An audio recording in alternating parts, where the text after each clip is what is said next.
کالو، ویسے تو بہت کہتے ہو کہ میں سب سے چالاک ہوں، لیکن میرا اتنا سا کام تم سے ہوتا نہیں ہے کہ تم رانو چڑیا اور ہریالی طوطی میں جھگڑا کروا سکو۔ گوری، آخر تمہیں ان سے مسئلہ کیا ہے؟ تم ایسا کرو، تم بھی کوئی دوست بنا لو، بلکہ ایسا ہی کرو، تم بھی انہی کے ساتھ دوستی کر لو۔ کیا دوستی؟ وہ بھی ان سے؟ مجھے تو وہ ایک نظر بھی نہیں بھاتی۔ میرے بس میں ہو تو میں ان دونوں کو جنگل سے نکال دوں۔ لگتا ہے مجھے ہی کچھ کرنا ہوگا۔ کل میں اپنی دوست بھوری کے پاس جاؤں گی۔ میری مانو تو آرام سے بیٹھ جاؤ، پہلے بھی تم کئی بار مجھے پکشیوں کے سامنے ذلیل کروا چکی ہو۔ کالو، اگر تم میری مدد نہیں کر سکتے تو میری بات میں بھی نہ بولو۔ دوسرے پکشیوں کو لڑتا دیکھ کر ہی مجھے شانتی ملتی ہے۔ رات ہو جاتی ہے، سبھی پکشی اپنے اپنے گھونسلے میں سو رہے تھے، سوائے گوری کبھی کے، جو کچھ بیٹھی سوچ رہی تھی۔ اگلی صبح ہوتے ہی گوری کبھی الوؤں کے پاس جاتی ہے، کیونکہ الو کی پتنی بھوری کے ساتھ گوری کبھی کی بہت اچھی دوستی تھی۔ بھوری بھی بالکل گوری کبھی کی طرح سازشی تھی۔ ارے کیسے آنا ہوا گوری؟ پھر گوری کبھی ساری بات بھوری کو بتاتی ہے۔ کیا گوری اتنی سی بات پر پریشان ہو؟ یہ تو میرے بائیں پنکھ کا کھیل ہے۔ بھوری، مجھے تم پر پورا وشواس ہے، اسی لیے تو میں تمہارے پاس آئی ہوں۔ پھر بھوری گوری کبھی کے کان میں کچھ کہتی ہے اور گوری کبھی خوش ہو کر وہاں سے چلی جاتی ہے۔ اگلے دن گوری کبھی رانو چڑیا پر نظر رکھتی ہے۔ جیسے ہی رانو چڑیا اپنی بیٹی گڑیا کو لے کر ندی پر جاتی ہے تو گوری کبھی اس کے گھر میں گھس جاتی ہے اور وہ چڑیا کا ہار اٹھا کر اپنے گھر میں لے جاتی ہے۔ چڑیا جب واپس آتی ہے تو اپنا ہار گھونسلے میں نہ دیکھ کر رونے لگتی ہے۔ ماما، آپ کیوں رو رہی ہیں؟ گڑیا بیٹی، میرا ہار نہیں ہے، کوئی چرا کر لے گیا۔ تبھی گوری کبھی بھی وہاں آ جاتی ہے۔ کیا ہوا رانو بہن، تم کیوں رو رہی ہو؟ گوری، میرا ہار کوئی چرا کر لے گیا ہے۔ ہائے ہائے چڑیا، وہ ہار تو بہت سندر تھا، اگر تم میری مانو تو میں تمہیں اپنی دوست بھوری کے پاس لے کر چلتی ہوں۔ وہ تھوڑا بہت جادو جانتی ہے، وہ تمہیں بتا سکتی ہے کہ تمہارا ہار کہاں ہے۔ گوری، وہ ہار میری ماں کی نشانی تھی، تم جلدی سے مجھے وہاں لے جاؤ۔ پھر رانو چڑیا گوری کبھی کے ساتھ چلی جاتی ہے۔ بھوری بہن، یہ میری دوست ہے رانو چڑیا، اس کا ہار چوری ہو گیا ہے، پلیز آپ اپنے جادو سے پتا کر کے بتا دیں کہ وہ ہار کس نے چوری کیا ہے۔ ہاں، سب پتا چل جائے گا، بس تم سب اپنی آنکھیں بند کر کے بیٹھ جاؤ، اور جب تک میں نہ کہوں کوئی بھی آنکھ نہیں کھولے گا۔ پھر رانو چڑیا اپنی آنکھیں بند کر لیتی ہے۔ جیسے ہی چڑیا آنکھیں بند کرتی ہے تو بھوری گوری کبھی کو اشارہ کرتی ہے۔ گوری سیدھی ہار لے کر چڑیا کے پڑوس میں ہریالی طوطی کے گھونسلے میں رکھ دیتی ہے اور پھر جلدی سے واپس آ کر وہیں بیٹھ جاتی ہے۔ اب آنکھیں کھول لو، چور میری آنکھوں کے سامنے آ گیا ہے۔ کون ہے وہ؟ وہ کوئی اور نہیں، تمہاری اپنی سہیلی ہے۔ میری سہیلی؟ کون ہے وہ؟ ہریالی طوطی۔ یہ آپ کیا کہہ رہی ہیں؟ میری دوست ایسا نہیں کر سکتی۔ اچھا، اگر میری بات پر نہیں وشواس تو جا کر اس کے گھونسلے کی تلاشی کیوں نہیں لے لیتی؟ پھر رانو چڑیا گوری کبھی کے ساتھ ہریالی طوطی کے گھونسلے میں جاتی ہے۔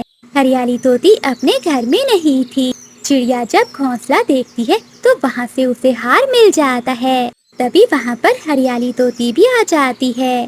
چڑیا، تم جہاں ہو اور نہ جانے میں تمہیں کہاں کہاں سے ڈھونڈ کر آ رہی ہوں۔ ہریالی، تم نے ایسا کیوں کیا؟ کیا کیا ہے میں نے؟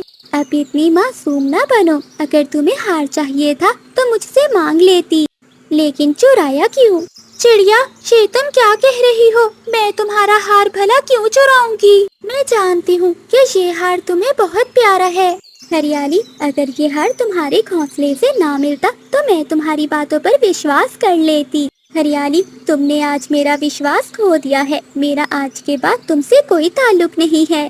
پھر چڑیا اپنا ہار لے کر وہاں سے چلی جاتی ہے۔ گوری کبھی کے من میں تو لڈو پھوٹ رہے تھے، وہ بھی وہاں سے چلی جاتی ہے۔ ہریالی طوطی چپ چاپ چڑیا کی باتیں سن لیتی ہے، وہ بھی حیران تھی کہ وہ ہار اس کے گھونسلے میں کہاں سے آیا ہے۔ اے اوپر والے، جو غلط فہمی چڑیا کے من میں آ گئی ہے تو ہی اسے دور کرنا اور ہماری دوستی کو ہمیشہ قائم رکھنا۔ کالو، آج بہت سکون کی نیند آئے گی مجھے۔ گوری، یہ تم نے ٹھیک نہیں کیا، کسی کا سکون برباد کر کے تم کبھی خوش نہیں رہ پاؤ گی۔ تم مجھے اتنا بھاشن نہ دو، اور تم کب سے اتنے اچھے بن گئے؟ پھر کالو کوا خاموش ہو کر سو جاتا ہے۔ گڑیا بیٹی، تم نے ہریالی کے پاس بالکل نہیں جانا ہے۔ لیکن کیوں ماما؟ ہریالی آنٹی تو مجھے آپ سے بھی زیادہ پیار کرتی ہے۔ بس میں نے تم سے کہہ دیا نا کہ تم ہریالی کے پاس نہیں جاؤ گی۔ ٹھیک ہے ماما۔ ہریالی طوطی کا کوئی بھی بچہ نہ تھا، اس لیے وہ چڑیا کی بیٹی گڑیا کو اپنی بیٹی کی طرح پیار کرتی تھی۔ ہر روز صبح کا ناشتہ ہریالی طوطی ہی گڑیا کو کرواتی تھی۔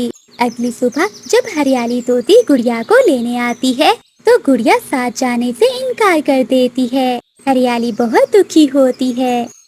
چڑیا، میرا وشواس کرو، میں نے تمہارا ہار نہیں چرایا۔ تو ہریالی، وہ ہار تمہارے گھونسلے تک کیسے پہنچ گیا؟ چڑیا، یہ میں بھی نہیں جانتی، لگتا ہے کسی نے کوئی شرارت کی ہے ہماری دوستی ختم کرنے کے لیے۔ کسی کو ہماری دوستی سے بھلا کیا مسئلہ ہو سکتا ہے؟ چڑیا، یہ تو میں نہیں جانتی، لیکن تم گڑیا کو مجھ سے دور نہ کرو۔ گڑیا مجھے بہت پیاری لگتی ہے۔ اب تم میری گڑیا کو بھی وہی کچھ سکھاؤ گی جو تم کرتی ہو۔ چلی جاؤ یہاں سے۔ ہریالی طوطی دکھی من کے ساتھ اپنے گھر لوٹ جاتی ہے۔ وہ آتے ہی اپنے گھونسلے میں لیٹ جاتی ہے۔ وہ سارا دن اور ساری رات ایسے ہی سوچوں میں کھوئی رہتی ہے۔ یہ سوچ سوچ کر ہریالی طوطی کو بخار ہو جاتا ہے اور وہ اپنے گھونسلے میں بے سہارا ہی پڑی رہتی ہے۔ 2 دن تو گوری کبھی کے بہت اچھے گزرتے ہیں، لیکن اگلے دن جب وہ سو کر اٹھتی ہے تو اسے کچھ بھی دکھائی نہیں دے رہا تھا۔ کالو، یہ مجھے آنکھوں سے کچھ دکھائی کیوں نہیں دے رہا؟ بس کرو گوری، اب تم نے یہ کوئی نیا ڈرامہ شروع کر لیا ہے۔ نہیں کالو، میں سچ کہہ رہی ہوں، میرا وشواس کرو۔ کالو کوا بھی پریشان ہو جاتا ہے۔ اچھا رکو رکو، میں کبوتر کے پاس جاتا ہوں اور اس سے پوچھ کر آتا ہوں۔ پھر کالو کوا کبوتر کے پاس جاتا ہے۔ کبوتر یار، پتہ نہیں تمہاری بھابھی کو کیا ہو گیا ہے۔ رات کو تو بالکل ٹھیک سوئی تھی، لیکن جب صبح اٹھی تو اسے کچھ بھی دکھائی نہیں دے رہا تھا۔ کالو، یہ تو بہت عجیب بات ہے، چلو میرے دادا جی سے پوچھتے ہیں، وہ بہت سیانے ہیں، وہ ہمیں بتا سکتے ہیں کہ ایسا کیوں ہوا ہے۔ پھر کالو کوا کبوتر کے ساتھ اس کے دادا جی کے پاس چلا جاتا ہے۔ دادا جی، یہ کالو کوا ہے، یہ بہت پریشان ہے۔ پھر کالو کوا ساری بات کبوتر کے دادا کو بتاتا ہے۔ جیسا کرو گے ویسا ہی بھرو گے، تمہاری پتنی نے بہت بڑا پاپ کیا ہے جس کی سزا اسے ملی ہے۔ جاؤ اپنی پتنی سے کہو کہ جو کیا ہے اسے ٹھیک کرو۔ اگر سب ٹھیک ہو گیا تو تمہاری پتنی کی آنکھیں بھی ٹھیک ہو جائیں گی۔ پھر کالو کوا وہاں سے چلا جاتا ہے۔ کالو، تم آ گئے؟ ہاں میں آ گیا، میں نے تمہیں کتنی بار سمجھایا تھا کہ کسی کی زندگی میں زہر نہ گھولو، اب انجام بھگتو۔ یہ تمہیں اسی پاپ کی سزا مل رہی ہے جو تم نے رانو چڑیا اور ہریالی طوطی کو لڑوا کر کیا تھا۔ گوری، تمہیں ہریالی کی آہ لگی ہے۔ کالو جاؤ، تم چڑیا کو بلا کر لاؤ، میں اسے سچ بتا دوں گی، ہو سکتا ہے میں ٹھیک ہو جاؤں۔ پھر کالو کوا رانو چڑیا کو اپنے ساتھ لے آتا ہے۔ چڑیا، میں تمہیں کچھ بتانا چاہتی ہوں۔ گوری، یہ تمہاری آنکھوں کو کیا ہوا ہے؟ چڑیا، یہ مجھے اسی پاپ کی سزا ملی ہے جو میں نے تمہارے ساتھ کیا ہے۔ تمہارا کیا مطلب ہے گوری؟ پھر گوری کبھی ساری بات رانو چڑیا کو بتاتی ہے۔ گوری، یہ غلطی تمہاری نہیں بلکہ میری ہے، جو میں نے سچ جانے بنا ہریالی پر اتنا بڑا الزام لگا دیا اور اتنی چھوٹی بات پر اپنی دوستی توڑ دی۔ پھر رانو چڑیا اپنی بیٹی گڑیا کو لے کر ہریالی طوطی کے گھر جاتی ہے۔ جب وہ ہریالی کے گھر پہنچتی ہے تو ہریالی بخار سے بے ہوش پڑی تھی۔ تھوڑی دیر بعد ہریالی کو ہوش آ جاتا ہے۔ چڑیا، تم آ گئی، مجھے پورا وشواس تھا کہ تم ضرور آؤ گی۔ میری گڑیا کہاں ہے؟ ہریالی بہن، تمہاری گڑیا بھی شہید ہے، مجھے معاف کر دو، میں نے سچ جانے بنا تم پر اتنا بڑا الزام لگایا۔